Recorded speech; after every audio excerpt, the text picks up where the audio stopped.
bata na hinawakan ng pantalon ko, hindi ako hihila niya ako. Sabi ko, anong anak, bakit? Sabi siya, umiiyak siya, sabi niya, Mayor, putuli naman itong paa ko bukas, pero pag nabuhay ako, bigyan mo ako ng paa. Alam mo, dumiretso ako doon sa washroom, beta, utang.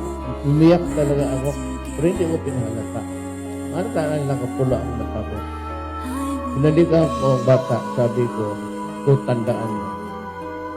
Pag wala akong maibigay sa iyo ng paa, itong isang paa, ipalipat ko sa iyo. Yan ang tandaan mo. Pre, pag napunta ako doon sa inyo, ikaw mag-alaga sa akin, ha? Magpagaling ka. Sir, salamat po talaga, sir.